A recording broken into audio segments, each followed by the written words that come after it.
नमस्कार दोस्तों, मेरा नाम है अभिलाष पाटिल और मैं स्वागत करता हूं मेरे चैनल गेम ऑफ कैंडल्स में। तो आज के इस वीडियो में बजट डे स्ट्रैटेजी को डिस्कस करेंगे। बजट डे का हमारा प्लान क्या होना चाहिए ये मैं आपको बताऊंगा।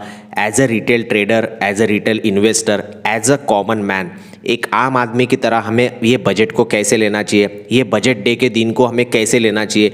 अगर आप बिगनर हो, अगर आप एकदम एक्सपीरियंस वाले हो, 2-4 साल कोविड वाले ट्रेडर हो, कोविड से लेकर अभी तक मार्केट में हो, या उससे भी ओल्ड वाले अगर हो जो मार्केट में हो, और अगर मेरा वीडियो देख रहे होंगे तो आपको रॉ एंड रियल आपको बताऊंगा कि क्या स्ट्रैटेजी होनी चाहिए और जो सच में वर्क आपके लिए कर सकती है, और कैसे कैसे नज़रों से कौन सी वो चीज़ों से पे ध्यान देना चाहिए या कैसी नज़रों से हमें बजट को देखना चाहिए।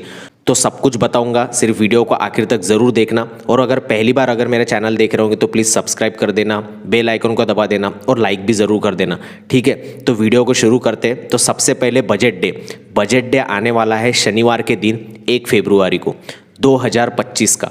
तो ये बजट डे के दिन बजट में क्या होता है, पहले एक छोटे से शब्दों में बता देता हूँ, कुछ शब्दों में, कि बजट डे के दिन आने वाले दिनों में या आने वाले साल में बजट किस यानी सरकार किस किस चीज़ों की तरफ ध्यान देना चाहती है, किन सेक्टर की तरफ, किस सेगमेंट की तरफ, आम जनता को लेके सरकार के क्या प्लान है, टैक्स से लेके क्या प्लान है, कहाँ खर्चा करना है, वगैरह वगैरह, ये सब कुछ प्लान करती है और लोगों के सामने रखती है कि हमारे पास इतना इतना पैसा है, हम ये सेक्टर के लिए इतना पैसा देंगे, हम ये सेक्टर को ग्रो करेंगे, हम इधर ध्यान रखेंगे, हम आम जनता के लिए ये करेंगे, हम ये लोगों के लिए ये करेंगे।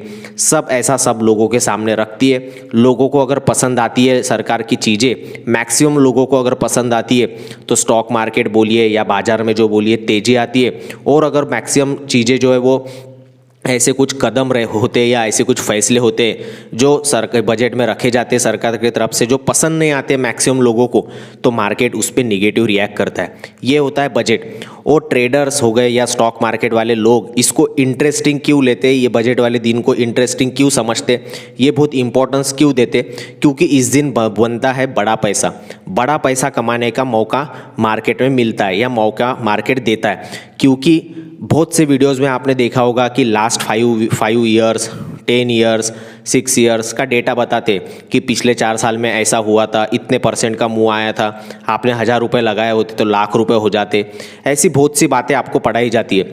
या फिर स्ट्रैडल, स्ट्रैंगर, ऑप्शन सेलर क्या करना चाहिए, ऑप्शन बायर को कॉल पुट दोनों खरीद के रखना चाहिए, एक कॉल 0 हो जाएगा, एक कॉल हीरो हो जाएगा, आपने 10,000 इसमें लगाया, 10,000 उसमें लगाया तो लाखों रुपये छाप सकते हो। ऐसे अलग अलग स्ट्रैटेजी आपको बताए जाएंगे। तो ये बजट डे पैसे स्पेशली ट्रेडर्स और स्टॉक मार्केट के लिए क्यों इंपॉर्टेंट होता है, क्योंकि इस दिन लोग जो है वो पैसा छापने के लिए आते हैं, यानी लोगों को लगता है कि बड़ा पैसा मैं बनाऊंगा। तो अब आपकी आंखें खोलना चाहूँगा, आपको बताना चाहूँगा कि अगर आप ट्रेडर है और अगर आप इन्वेस्टर है तो आपके लिए ये डे क्या हो सकता है या आप कैसे इसको प्लान कर सकते हैं।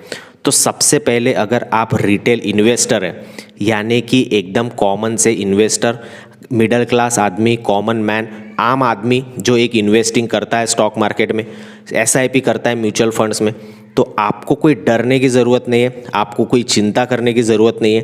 क्योंकि इन्वेस्टिंग 5 साल, 10 साल, 15 साल, 20 साल, 5 साल के ऊपर, या 10 साल, 20 साल, 15 साल, 25 साल, 30 साल लॉन्ग टर्म के लिए इन्वेस्टिंग की जाती है। इन्वेस्टिंग का मीनिंग ही लॉन्ग टर्म है और लॉन्ग टर्म का मीनिंग ही लॉन्ग टर्म है, यानी कि 20-30 साल। तो आपको चिंता करने की ज़रूरत नहीं है। ऐसे हज़ारों बजट आएंगे, ऐसी हज़ारों बातें आएंगी मार्केट में, ऐसी हज़ारों न्यूज़ आएंगी। तो आपका लॉन्ग टर्म व्यू है तो SIP कंटिन्यू करते रहिए, इन्वेस्टिंग कंटिन्यू करते रहिए, आपको कोई डरने की ज़रूरत नहीं है। ये बजट के जितने भी बातें होंगी वो तो बजट पेश होने के बाद सबको पता ही लग जाती है, तो वो पढ़ लेना बस। कुछ नेगेटिव नहीं, कुछ पॉजिटिव नहीं, मार्केट में कुछ भी हो, कल कोई कुछ भी बोलो, लॉन्ग टर्म में आपको अच्छे रिटर्न मिलेंगे। सिर्फ लॉन्ग टर्म का मीनिंग होता है लॉन्ग टर्म, इतना याद रखना, ठीक है। अब करते बात ट्रेडर की।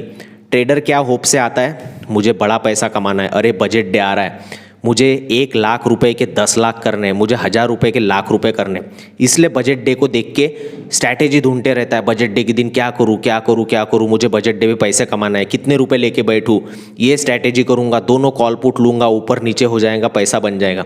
अब आपको बता देता हूँ, बजट में बहुत सी बातें चल रही होंगी, इनकम टैक्स कम कर देंगे या ऐसी बहुत सी अलग अलग बातें जो टेक्निकल टर्म्स वाली बातें वो आपको बजट में सुनने को मिलती है या फिर वीडियोस में देखने को मिलती है। तो ये सब बातें एक्सपेक्टेशंस हो मार्केट की या फिर सरकार की जो एक्सपेक्टेशंस हो, ये मैं आपको नहीं बताऊंगा कि ये हुआ तो ये करना, वो हुआ तो वो करना। रॉ एंड रियल बताऊंगा। अब कितने सारे वीडियोस आपने और भी देख लेना, उसमें लोग बता रहे हैं कि 4 साल का डेटा ये बोलता है, ये अगर पॉजिटिव अगर कदम उठाया तो मार्केट और भागेगा, 1000 पॉइंट भागेगा, 2000 पॉइंट भागेगा। कितना भी पढ़ाई कर लो, मेरा अनुभव बोलता है कि लोग आज रात को भी अगर बजट की पूरी पढ़ाई कर ले, फिर भी जब मार्केट खुलेगा बजट के दिन, ये जितनी भी पढ़ाई की होगी, जितने भी वीडियोस देखे होंगे, आम आदमी ये सब कुछ भूल जाएगा। और आम आदमी क्या करेगा, सिर्फ गैम्बलिंग, क्योंकि ये बजट वाला दिन नहीं है, ये गैम्बलिंग वाला दिन कहा जाता है। शनिवार को भी मार्केट ओपन हो रहा है, सरकार खुद रख रही है, क्योंकि मार्केट में वॉल्यूम होता है, मार्केट में लोग गैम्बलिंग करते, सट्टा खेलते, जुआ खेलते, एज अ मार्केट को वही लेते। तो मार्केट शनिवार को भी खुला रख रहे हैं लोग, यानी सरकार। तो क्यों रख रही है? क्योंकि ये वॉल्यूम आता है, लोग ट्रेड करते हैं, तो हर एक का फ़ायदा है, ब्रोकर का फ़ायदा है, सरकार का फ़ायदा है, उतना उनको कमाने का मौका है। तो इसीलिए बाज़ार खुलने वाला है शनिवार के दिन। तो आपको करना क्या है शनिवार के दिन? मैंने जो जितना भी ऑब्जर्व किया है, मुझे समझ में आया है कि कॉमन इंसान कितना भी पढ़ाई कर ले, कुछ भी बातें ध्यान में रख ले, कुछ भी स्ट्रैटेजी ये करूँगा वो करूँगा, बजट डे के दिन कुछ भी काम नहीं आती। बजट डे के दिन आदमी सब कुछ भूल जाता है, ख़ास तौर पे आम आदमी। आपको अगर एक्सपीरियंस होगा तो आपके 3-4 बजट हो चुके होंगे कोविड से लेकर भी, सब आपने देख लेना आपने क्या किया। पिछले साल भी आपने कुछ प्लान किया होगा तो वो एग्जीक्यूट कर पाए या नहीं, आप खुद से पूछ लेना। इस साल भी आप क्या करने वाले हो? क्लियरली सट्टा खेलने वाले हो। तो सट्टा ही खेलना है तो मैं आपको बताता हूँ आपके लिए है या नहीं।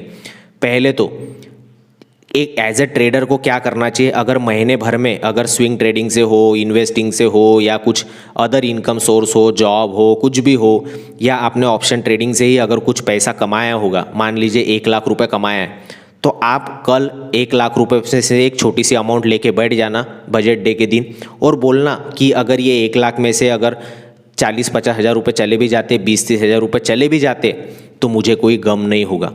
क्योंकि बजट डे के दिन आपको ऐसे ही पैसे लेके बैठना पड़ेगा कि जो चले भी गए तो आपको गम नहीं होगा। और अगर आपने कुछ कमाया नहीं होगा, बजट डे के दिन ही आपको अगर कमाना है, तो फिर आपको प्योरली गैम्बलिंग के जैसा ही ट्रीट करना पड़ेगा। कोई स्ट्रैटेजी वगैरह कुछ काम नहीं आएगा। अगर काम आएगा भी, पिछले साल लोगों को पूछ लेना, मार्केट में बड़ा मुंह आएगा, और पिछली वाले बजट के दिन पूरा का पूरा फ्लॉप हो गया था, सब स्ट्रैटेजी फेल हो गए थे, मार्केट साइडवेज हो गया था। जितने भी बड़े बड़े लोग हैं जिनको सालों साल हो चुके, उनके भी पिछले साल बड़े बड़े लॉसेस हुए थे। अगर किसी को एक्सपीरियंस होगा तो उनको याद होंगे, सब स्ट्रैटेजीज फेल हो गए थे, मार्केट ने धोखा दे दिया था बजट डे के दिन और पूरा का पूरा फ्लैट चले गया था। तो सीधी सीधी बात है, कुछ काम नहीं आता, पूरा का पूरा गैम्बल होने वाला है। आपको अगर करना होगा कुछ प्लान करके देख लेना, बाद में शेयर करना। बट अगर आपको करना ही होगा तो आपके पास अगर कुछ कमाया हुआ होगा तो उसमें से कुछ पार्ट में आप ट्रेडिंग कर सकते हो। अगर नहीं कमाया होगा, फिर भी अगर बजट डे के दिन अगर कमाना है, तो फिर ऐसे पैसे लेके बैठना कि ये चले भी गए तो मुझे कोई गम नहीं होगा। 10,000 लेके बैठ रहे होंगे तो 10,000 चले भी गए तो उसमें कर लेना जो कुछ करना है, ऑप्शन बाइंग सेलिंग क्या करना है, चले भी गए तो गम नहीं होगा। या फिर अगर डेली रेगुलर डिसिप्लिन वाले, पेशेंस वाले, साइकोलॉजी वाले या माइंडसेट अच्छा रखने वाले डिसिप्लिन ट्रेडर हो, सक्सेसफुल अगर ट्रेडर बनना चाहते हो, तो सिंपल है, बजट डे हो, दिवाली हो, मुहूर्त ट्रेडिंग हो, कितना भी बड़ा इवेंट हो, ट्रम्प आने वाला हो, मोदी जाने वाला हो, कुछ फ़र्क नहीं पड़ता। अपना जो डेली का स्टॉप लॉस है, अपनी डेली की जो लिमिट है, अपनी डेली की जो स्ट्रैटेजी है, बस वही आपको फॉलो करना है। आपको लगता है कि मेरा डेली का स्टॉप लॉस 1000 रुपये है, तो बजट डे के दिन भी आप 1000 रुपये ही फॉलो करो। आपको लगता है मैं दिन के 3 ट्रेड करता हूँ, तो बजट डे के दिन भी 3 ही ट्रेड करो। बस आप नॉर्मल रखो, बजट डे हो या कुछ भी हो। बट अगर ट्रेड ही करना है, बहुत एग्रेसिवली अगर ट्रेड करना है, तो सीधा सीधा ऐसे पैसे लेके बैठो कि जो चले भी गए तो गम नहीं होगा। फिर आप ऑप्शन बाइंग करो या सेलिंग करो, क्योंकि मुझे मेरे ऑब्जर्वेशन से बोलता है कि कितनी भी पढ़ाई कर लो कि सरकार ये कर सकती है, वो कर सकती है, ऐसा होगा वैसा होगा, सब फेल है। और यही रॉ एंड रियल सॉल्यूशन है जो मैंने ऑब्जर्व किया है कि कुछ भी काम नहीं आता कितना भी प्लान कर लो। तो कॉमन आदमी के लिए सिर्फ इतना ही काम आएगा, ठीक है। तो आशा करता हूँ रियल और रॉ आंसर मिल गया होगा। इसके बाद कोई बजट डे देखने का काम नहीं, बजट डे का वीडियो देखने का काम नहीं पड़ेगा, क्योंकि मैंने क्लियरली बता दिया है इन्वेस्टर होगा तो कुछ फ़ायदा ही यानी कुछ फ़र्क ही नहीं पड़ता, बजट डे आओ कि कुछ भी आओ। और सरकार जो भी करेगी वो तो आपको पता ही चल जाएगा बजट के बाद। तो जो होगा उसके लिए तैयार रहना। बाकी अगर आपको सच में जो कुछ बोला है वो रियल लगा होगा तो प्लीज़ लाइक कर देना। पहली बार अगर देख रहे हो सब्सक्राइब कर देना। मिलता हूँ नेक्स्ट वीडियो में।